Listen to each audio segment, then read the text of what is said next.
Amerika Serikat kalang kabut lah. Amerika Serikat kalang kabut lah.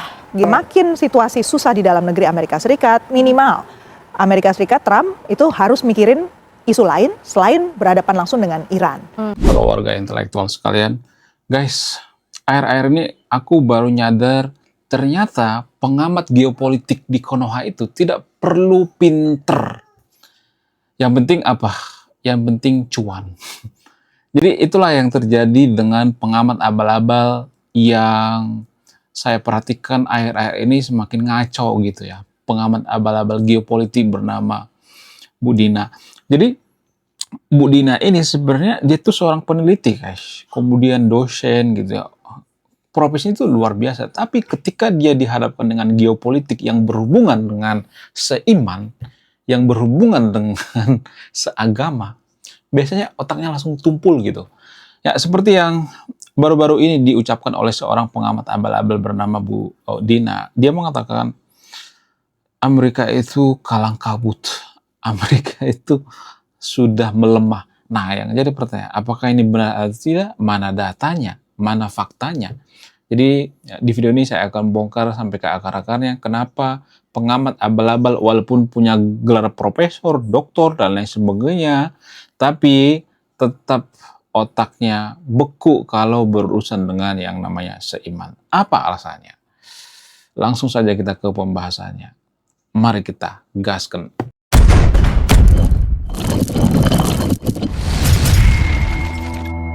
Seorang pengamat abal-abal bernama Bu Dina mengatakan bahwa Amerika itu sekarang sudah mulai melemah. Amerika itu sudah kalang kabut. Ya, biasanya andalan daripada pengamat abal-abal di Konoha itu adalah masalah biaya perang gitu. Tapi mari kita melihat data gitu ya, data yang ilmiah.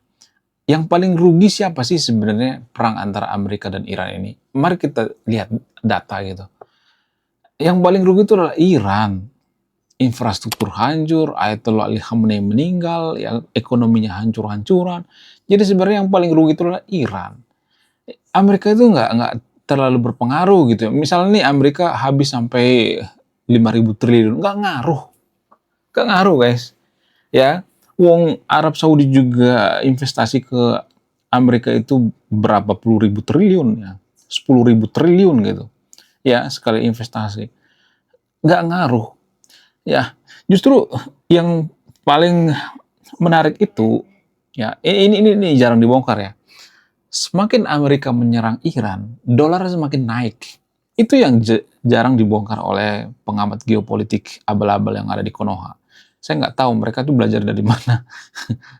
Apakah mereka pernah baca buku geopolitik atau cuman ngasal-ngasalan doang gitu ya kan. Jadi beginilah kalau ibu rumah tangga disuruh ngomong geopolitik, ya mereka pasti pakai perasaan dong ya. Kenapa pengamat abal-abal ini pakai perasaan? Karena kalau mereka ngomong to the point gitu ya, tanpa perasaan, nggak ada yang nonton coy. Ya, sepi gitu ya. Jadi ada sebuah media di Konoha atau sebuah platform di Konoha bernama Media Oon. Media Oon ini kan butuh view gitu, butuh penonton. Ya kalau ngomong apa adanya to the point, mereka nggak akan ditonton gitu. Jadi media itu sangat bias. Ini bias media guys ya. Kemudian pengamat abal-abal juga harus menjaga hati nurani yang seiman gitu ya.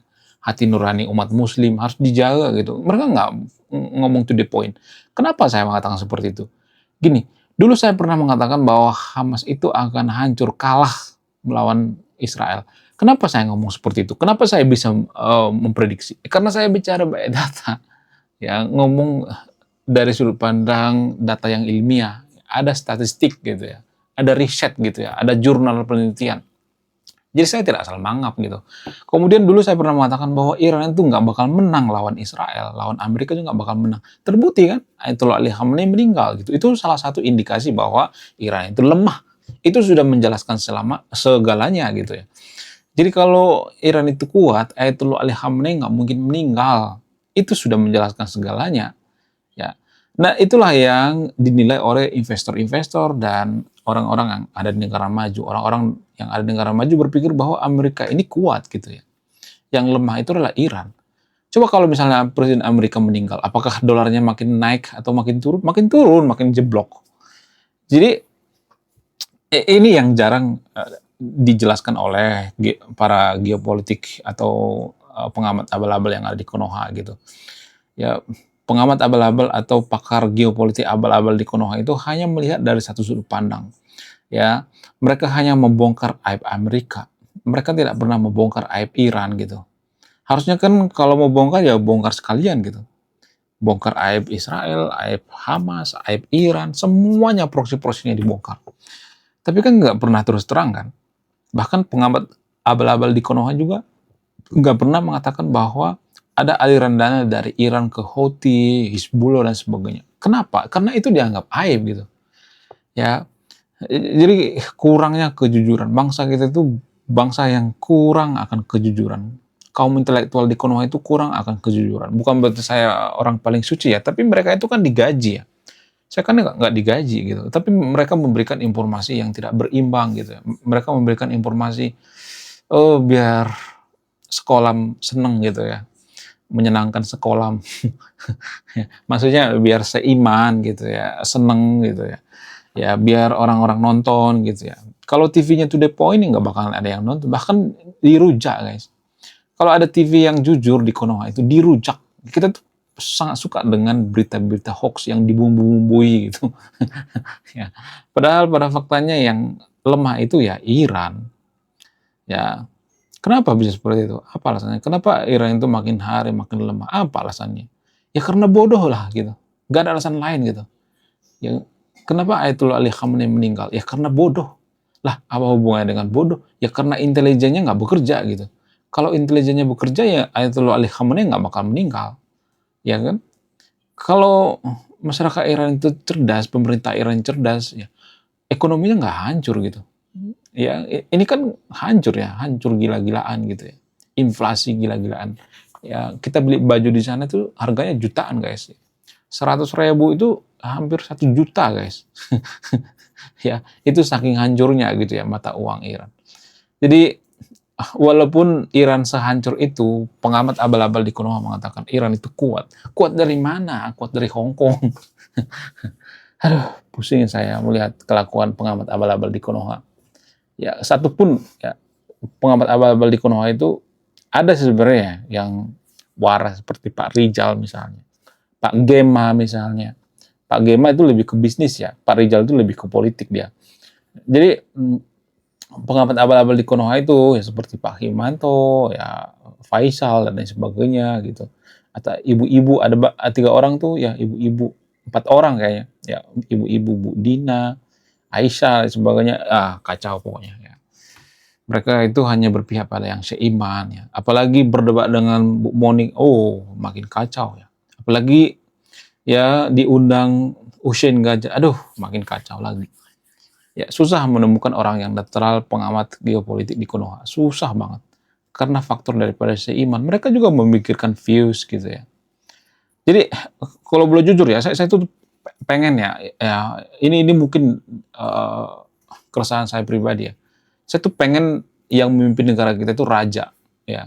Supaya apa? Supaya raja yang bijaksana tapi ya. Bukan raja yang berpihak ya. Atau raja yang jujur ya. Supaya dia bisa memberantas semua media-media hoax gitu ya. Presiden apakah bisa? Enggak. Presiden itu kekuatannya nggak terlalu kuat, guys.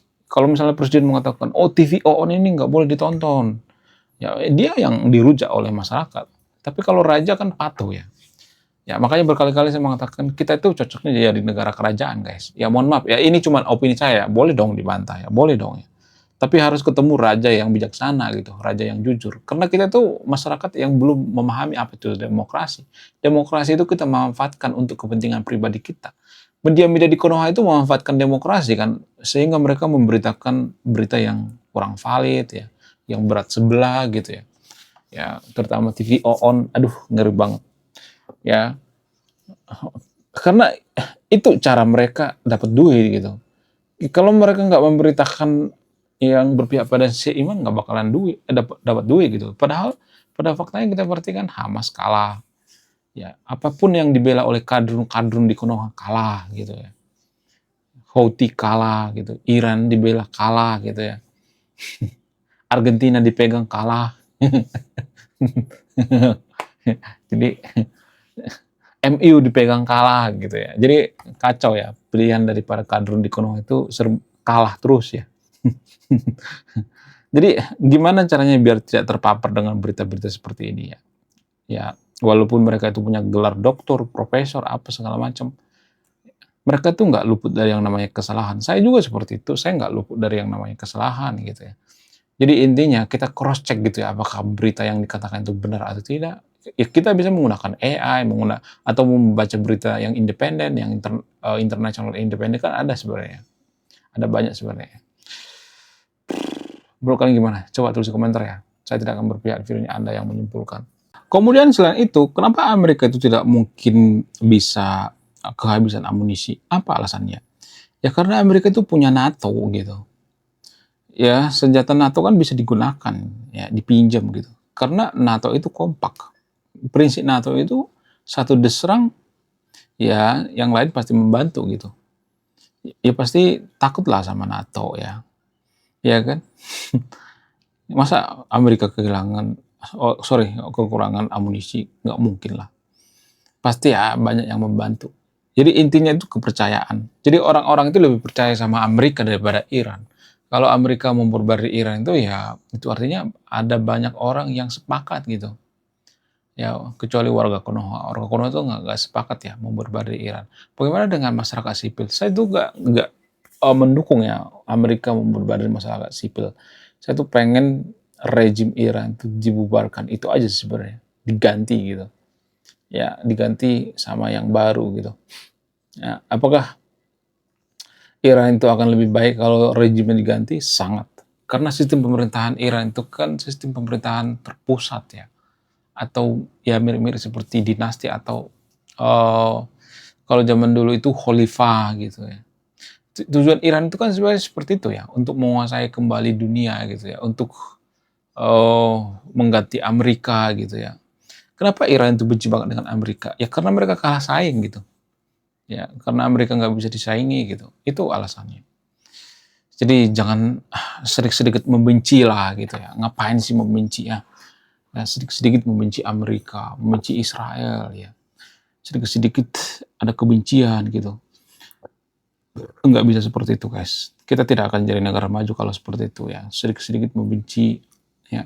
Kapan majunya coba ya kan? Emang kita berani ngelawan Amerika? Amerika itu pernah mengembargo Konoha guys. Pada tahun 94 atau 93 tuh ya, waktu Konoha menyerang Timor Leste. Disangsi sama Amerika. Tahu apa yang terjadi? Krisis guys, krisis moneter. Jadi kita itu sebenarnya nggak kuat di embargo sama Amerika. Baru beberapa tahun juga udah keok gitu. Itu yang jadi permasalahannya. Kemudian selain itu, apakah warga Konoha itu semua membela Iran? Nggak semuanya, tapi rata-rata ya. Rata-rata, karena faktor daripada pemuka agama. UAS pernah mengatakan, kalau kita bela Iran itu apakah kita Syiah? Enggak kan? Kalau kita bela Iran itu apakah kita seperti mereka? Enggak kan? Tapi saya tuh cuma nanya guys ya, saya tidak menyimpulkan ya. Saya coba ada pertanyaan ini nih, misalnya nih. Oh, kenapa sesama Muslim itu ribut gitu antara Syiah dan Sunni gitu ribut gitu? Kenapa? Kenapa mereka nggak kompak? Ya kalau saya perhatikan agama lain ya kompak-kompak aja gitu. Kenapa? Kenapa gitu? Padahal kan punya rukun tuh ya. Ada rukun iman gitu. Kenapa? Apa alasannya? Coba tulis di kolom komentar ya. Saya tidak akan berpihak di video Anda yang menyimpulkan. Belum kita lanjut. Jadi guys, kemarin ada yang nanya, lu apa sih kontribusinya bagi negara ini? Lu kontribusi saya ini guys ya. Nulis buku, judulnya Budi Tanpa Pekerti. Ini temanya bahas tentang agama. Kemudian sama luka. Kisah dalam buku ini ada seorang kiai bingung memilih antara menyelamatkan hutan atau menyelamatkan 1000 anak yatim. Link pembeliannya ada di pin komentar video ini. Sekian video ini, saya Warga Intelektual, salam rasional.